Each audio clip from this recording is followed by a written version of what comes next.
Ma'asyiral muslimin rahimakumullah.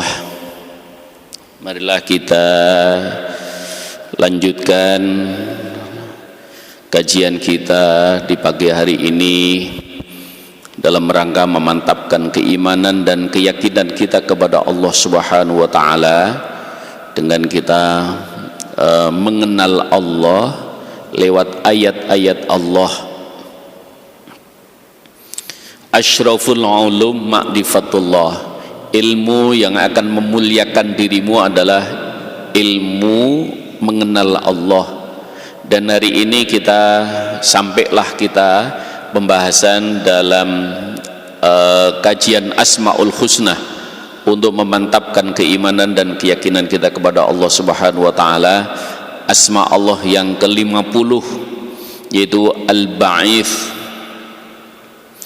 Dialah Allah yang maha kuasa untuk membangkitkan kembali siapa yang telah mati. Jadi Islam mengajarkan kepada kita tentang keimanan pada hari akhirat. Jadi pagi hari ini kita mempelajari tentang kehidupan dimensi yang lain, yaitu dimensi masa depan yang semuanya belum mengalami, tetapi Allah Subhanahu wa taala telah memberikan penjelasan-penjelasan bagaimana keadaan di hari di mana manusia nanti tidak berhenti pada kematian. Kita sudah tahu bahwa proses perjalanan manusia itu mulai dari alam azali. Dari alam azali kita masuk ke alam rahim. Dari alam rahim kita masuk ke alam dunia. Dari alam dunia kita masuk ke alam barzah atau alam kubur. Dari alam kubur masuk ke alam akhirat. Jadi proses perjalanan kita mulai dari alam azali sampai nanti kita kembali kepada Allah Subhanahu wa taala, ini memang sudah Rasulullah sallallahu alaihi wasallam sudah sampaikan kepada kita semua. Sehingga bagi seorang mukmin, seorang muslim menghadapi keadaan bagaimanapun juga, ini kita sudah diberikan ilmu oleh Allah Subhanahu wa taala. Pada saat alam azali, ya kita sudah sedang proses di mana Allah ciptakan pada awal permulaan manusia. Kemudian untuk supaya diberikan satu bentuk bahwa manusia si A, si fulan, si fulanah itu punya bentuk, maka diproses oleh Allah Subhanahu wa taala, kita berada di alam rahim. Dan di alam rahim itulah Allah memberikan bentuk dengan segala rupa, dengan segala kesempurnaannya dan kelengkapannya yang dibutuhkan bagi manusia untuk menghadapi kehidupan di dunia. Maka lahirlah kita sebagai manusia, di mana Allah tetapkan kita adalah sosok makhluk yang mulia, sosok makhluk yang memang Allah Subhanahu wa taala jadikan makhluk yang paling sempurna di antara makhluk-makhluk yang lain. Dan itulah keindahan di mana Allah menciptakan makhluk namanya manusia. Manusia dengan segala keelokannya maka akan berproses terus, mulai dari lahir bayi, kemudian tumbuh, akan menjadi remaja dan dewasa, dan setelah itu menua, dan setelah itu melemah kembali. Wa man nu'ammirhu nunakkisu fil khalq afala ya'qilun. Dan di antara kamu sekalian ada orang-orang yang dipanjangkan umurnya, tapi sadari orang-orang itu akan dikembalikan, manusia itu akan dikembalikan kepada posisi semula saat lahirnya. Maka manusia ini begitu sudah berproses setelah dewasa dan kemudian tua terus menua, bukan semakin kuat tapi Allah kembalikan. Nunaqqisu fil khalq, akan dikembalikan seperti kejadian semula, yaitu menjadi lemah dan pada akhirnya dia harus berakhir dalam kehidupan di dunia ini. Sebagian manusia menganggap kematian itu akhir dari segalanya, tapi kita sebagai seorang mukmin, seorang muslim sudah diajarkan kematian itu hanya sebuah pintu di mana manusia akan memasuki periode berikutnya. Al-mautu babun. Jadi kematian itu adalah pintu di mana manusia akan memasuki pada periode berikutnya. Sebagaimana sebelumnya dari alam azali masuk ke alam rahim, dari alam rahim masuk ke alam dunia, dari alam dunia akan masuk ke alam barzah. Jadi kematian bukan akhir segalanya. Maka seringkali sangat salah ketika seseorang pokoknya punya pandangan kematian itu akhir dari segalanya. Tidak demikian adanya. Apalagi untuk menyelesaikan segala persoalan maka diakhiri dengan kematian. Itu sama sekali tidak benar. Justru itulah awal persoalan yang besar bagi dirinya. Dia mengakhiri seluruh proses kehidupannya dengan kematian bagi dirinya. Maka kematian sudah ditetapkan oleh Allah dan kapan waktunya, dimanapun tempatnya sudah ditetapkan oleh Allah. Walau kuntum fi buyutikum labarzal ladina kutiba alimul qatlu ila madaji'ihim. Sekalipun kau berada di dalam rumah, tapi kalau Allah sudah tetapkan di mana tempat kematianmu, maka engkau akan keluar dari rumah itu dan menuju di mana tempat Allah tetapkan tentang kematianmu. Itulah ketentuan dari Allah Subhanahu wa taala. Maka bagi seorang mukmin bukan merisaukan tentang kematiannya, bukan menyedihkan tentang kematiannya, tapi kita sedang merisaukan bagaimana kita ini mengisi kehidupan untuk kita menghadap kepada Allah Subhanahu wa taala. Urusan kematian, urusan mati itu sudah diurus oleh Allah, sudah ditetapkan oleh Allah. Jadi biarkan saja, bukan urusan kita. Maka kita sepenuhnya sudah pasrahkan kepada Allah Subhanahu wa taala. Yang harus kita pikirkan, kita ini, kehidupan kita ini akan diminta pertanggungjawaban oleh Allah Subhanahu wa taala. Maka dari itu di mana Allah juga sudah menghabarkan, kaifa takfuruna billahi wa kuntum amwata fa ahyaakum thumma yumitukum thumma yuhyikum thumma ilaihi turja'un. Apakah kamu sekalian masih mengingkari kepada Allah? Coba engkau fikirkan, engkau yang tadinya tidak ada diadakan oleh Allah, engkau yang tadinya mati dihidupkan, setelah dihidupkan engkau nanti akan dimatikan, setelah dimatikan dihidupkan kembali oleh Allah, summa ilaihi turja'un. Setelah itu kamu sekalian akan dikembalikan semua kepada Allah Subhanahu wa taala.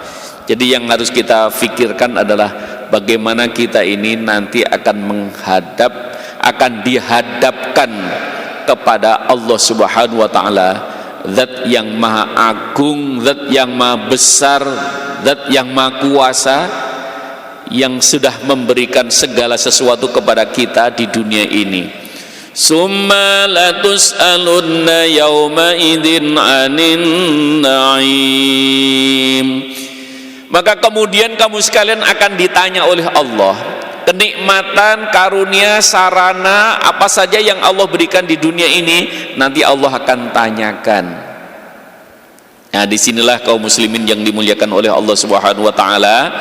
Jadi karena dunia ini adalah lahan di mana Allah akan hantarkan agar kita ini nanti saat kembali itu mendapatkan ridhonya.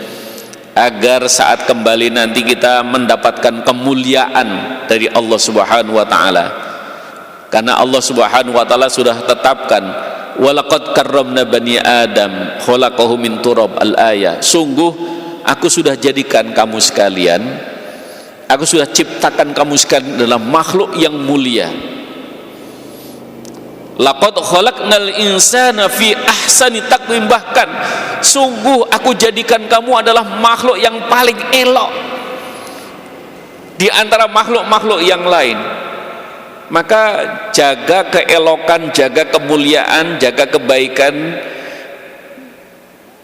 sebelum pada akhirnya nanti akan kita menghadap kepada Allah Subhanahu wa taala. Karena Allah sudah mengisyarahkan kalau seseorang tidak menjaga kemuliaan dan kebaikan dalam dirinya, maka summa radatnahu asfala safilin. Dialah Allah yang akan menurunkan derajatmu, yang Allah yang akan menurunkan kedudukanmu yang tadinya mulia menjadi asfala safilin, sudah rendah dan patut, memang pantas direndahkan. Kenapa bisa begitu?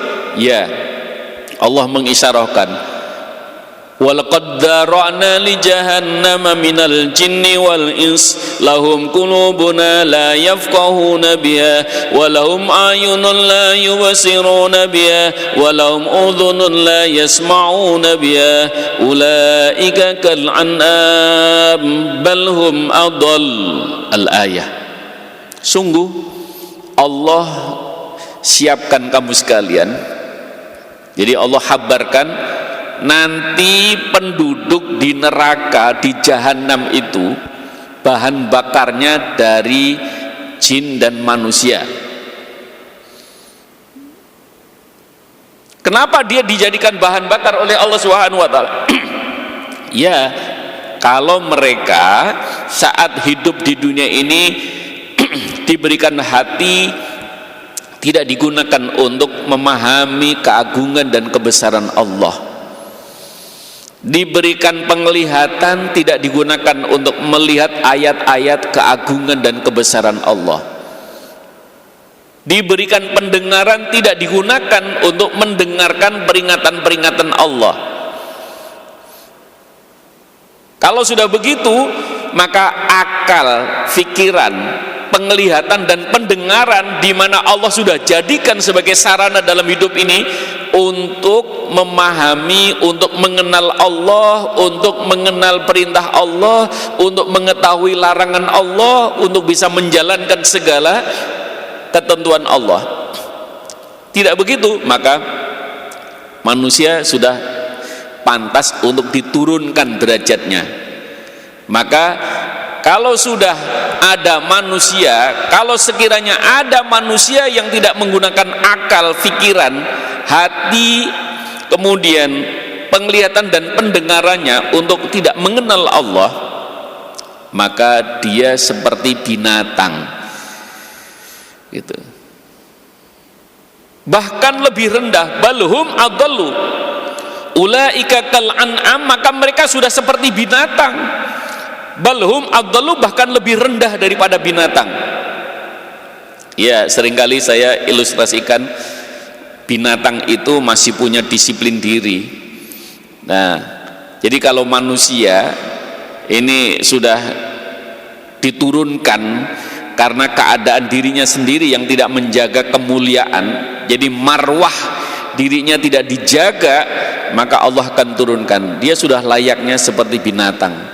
Maka seringkali muncul ada ungkapan manusia kok kayak binatang. Kenapa? Pasti karena perbuatannya tidak elok, perbuatannya tidak seperti sebagaimana manusia yang punya akal, punya hati, punya penglihatan dan punya pendengaran yang sempurna.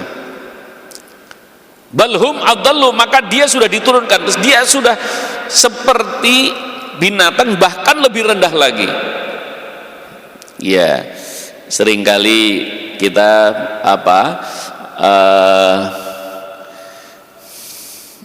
mengamati bahwa kalau binatang itu masih punya disiplin diri. Kenapa sampai ada manusia yang bisa lebih rendah daripada binatang? Karena binatang aja, sebuas-buas binatang, harimau, singa, ular, itu nggak akan dia memakan anaknya sendiri. Tapi ada manusia yang memakan anaknya sendiri, dalam tanda petik. Tuh. Jadi oleh karena itu, bahwa manusia ini kalau sudah tanpa menggunakan akal rasio hatinya untuk memahami Allah, memahami perintah Allah, memahami petunjuk-petunjuk Allah, ini manusia itu bisa lebih liar daripada binatang yang liar, lebih ganas daripada binatang yang ganas, lebih buas daripada binatang yang buas. Karena bisa saja, apa saja bisa dimakan oleh manusia ini. Binatang yang bagian makan sayur, makan tumbuh-tumbuhan, dia hanya makan tumbuh-tumbuhan saja. Binatang yang makan daging, makan apa, dia hanya makan daging saja. Tapi kalau udah manusia, daging dimakan, sayuran dimakan, tumbuhan dimakan, bahkan jembatan juga dimakan. Naudzubillah min dzalik. Jangankan jembatan, ya, besi dimakan juga. Naudzubillah min dzalik. Nah, gitu. Jadi segitu manusia kalau sudah tidak ada bimbingan dari Allah, tidak memahami tentang iya ini akan ada tanggung jawabnya, akan dipertanggungjawabkan oleh Allah. Semen dimakan, KTP dimakan. Manusia ini memang rakusnya, rakus bin rakus. Naudzubillah min dzalik. Maka Allah Subhanahu wa taala mengajarkan, ingat bahwa manusia kalian semua nanti akan melalui proses kematian, setelah itu akan dibangkitkan oleh Allah. Untuk apa? Untuk diminta pertanggungjawaban. Allah akan tanya apa saja yang kamu perbuat.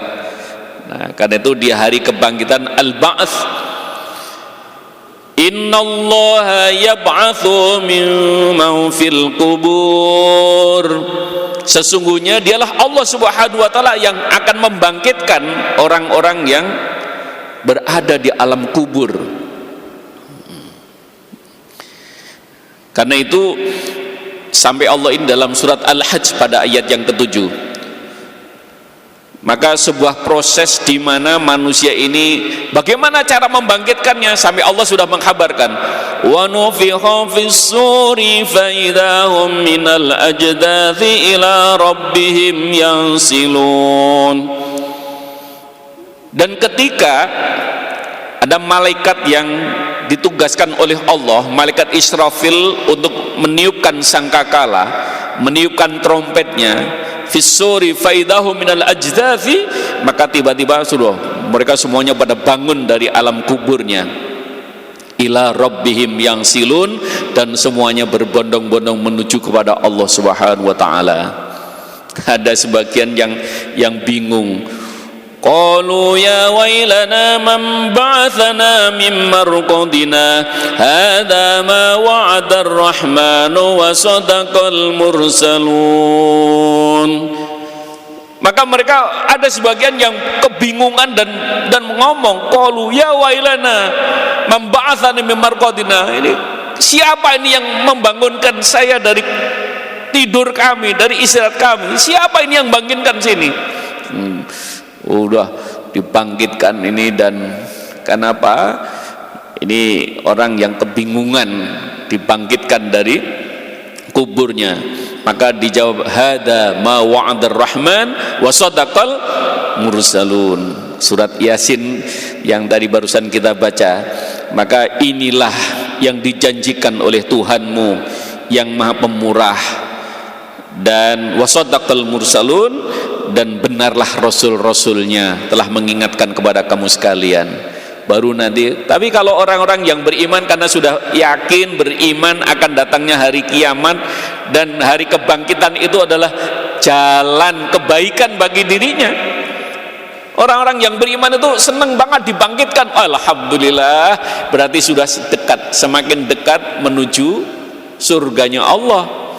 Tapi kalau orang-orang yang membawa persoalan waktu hidup di dunianya banyak kemaksiatannya, ini persoalan ini, waduh, ini akan dihadapkan di meja persidangan di hadapan Allah Subhanahu wa taala. Maka betapa beratnya mereka akan menghadapinya. فَالْيَوْمَ لَا تُظْلَمُ نَفْسٌ شَيْئًا وَلَا تُجْزَوْنَ إِلَّا مَا كُنْتُمْ تَعْمَلُونَ. Maka pada hari itu, فَالْيَوْمَ لَا تُظْلَمُ نَفْسٌ شَيْئًا, tidak ada yang akan dirugikan oleh Allah. وَلَا تُجْزَوْنَ إِلَّا مَا كُنْتُمْ تَعْمَلُونَ, kamu tidak akan mendapatkan balasan kecuali dengan apa yang telah kamu kerjakan.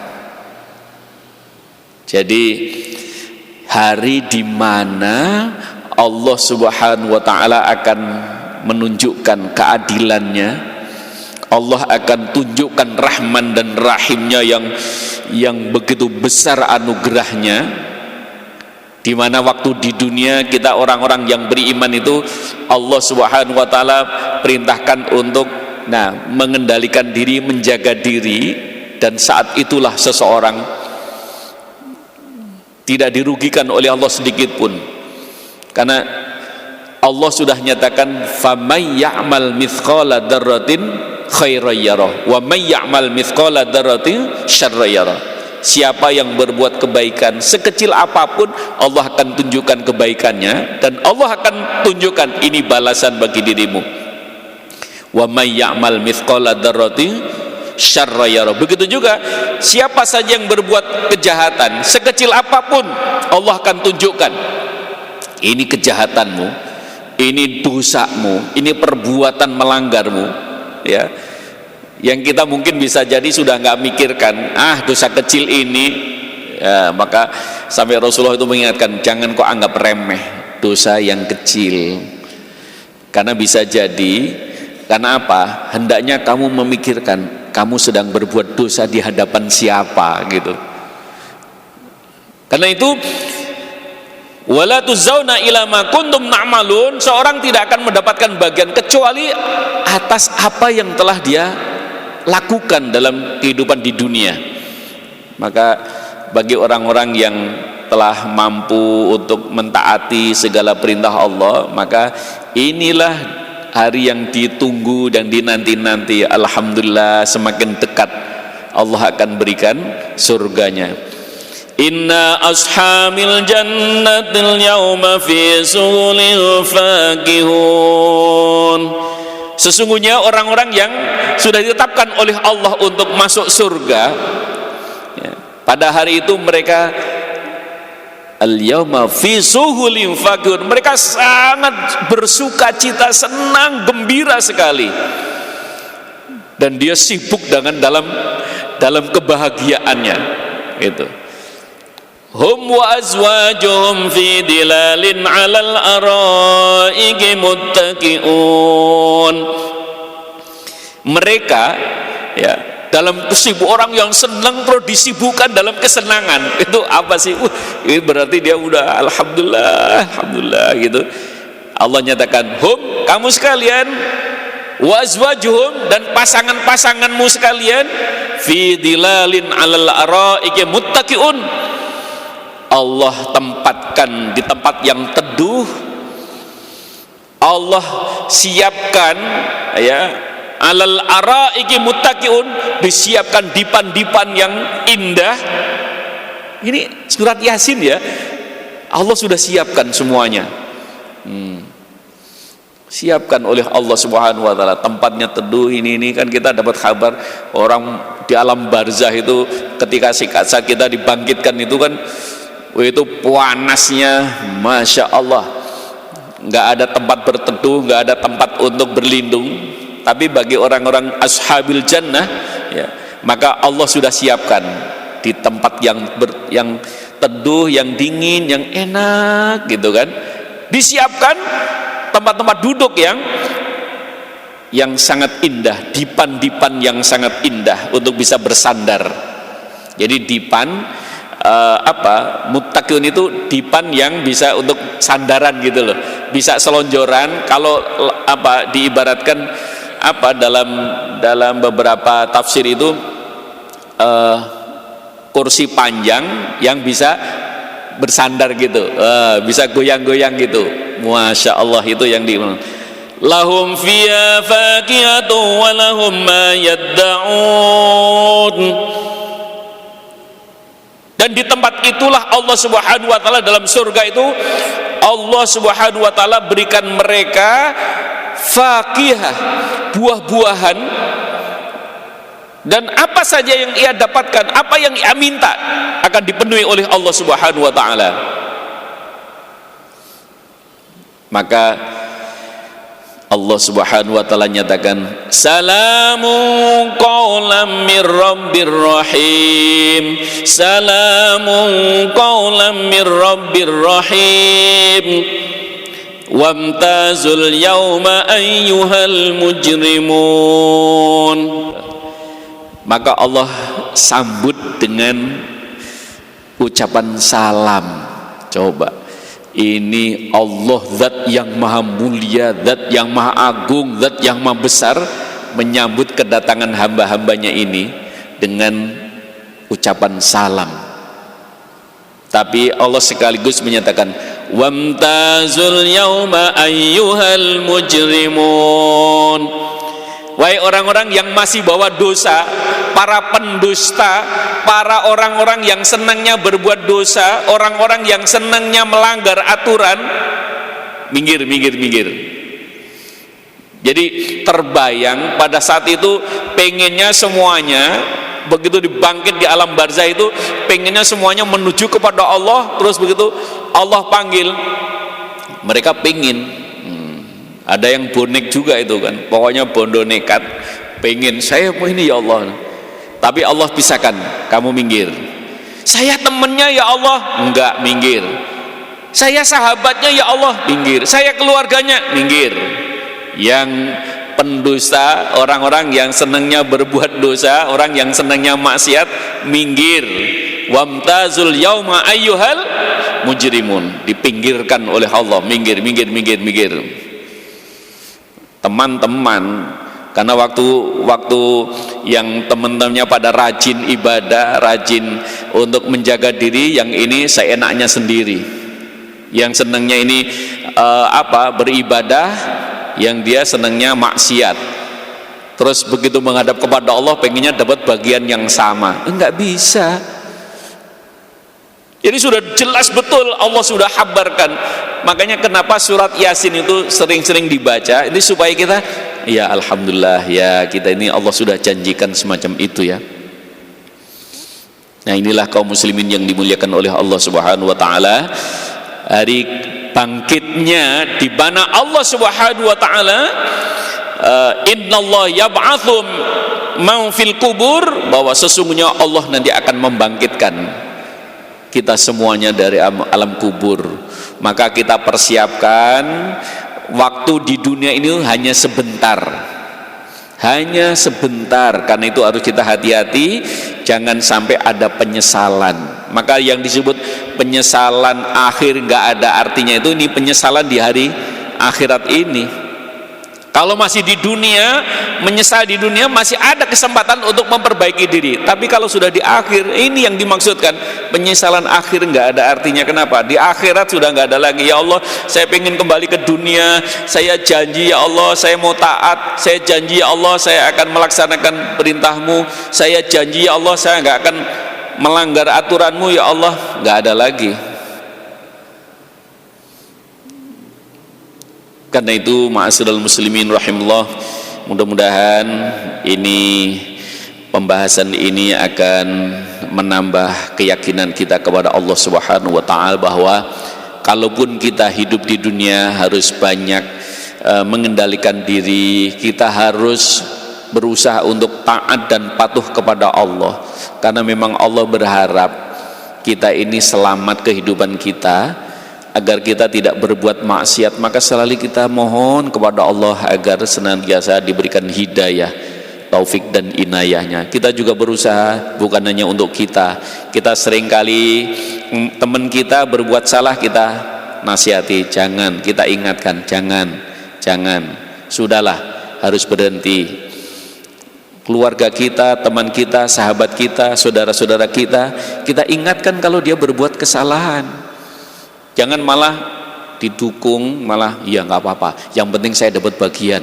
Jangan gitu. Gitu.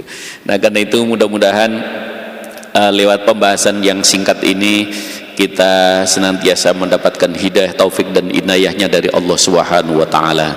Dan karena itu marilah kita di penghujung acara ini kita mohon kepada Allah, mudah-mudahan kita ditetapkan oleh Allah dalam iman, Islam, keluarga kita, teman kita, saudara-saudara kita, sahabat-sahabat kita mohonkan kepada Allah Subhanahu wa taala. Yang sudah meninggal, yang sudah wafat, kita doakan mudah-mudahan Allah mengampuni dosa dan kesalahannya, dan itu menjadi pelajaran bagi kita untuk kita lebih berhati-hati, karena ternyata hidup ini hanya singkat, hanya sebentar. Kita mohon kepada Allah mudah-mudahan hari-hari ke depan kita selalu diberikan kemudahan dari Allah Subhanahu wa taala. Lillahi taala al-Fatihah. A'udzubillahi minasyaitonir rajim. Bismillahirrahmanirrahim. Alhamdulillahirabbil alamin arrahmanir rahim maliki yaumiddin. Iyyaka na'budu wa iyyaka nasta'in ihdinas siratal mustaqim.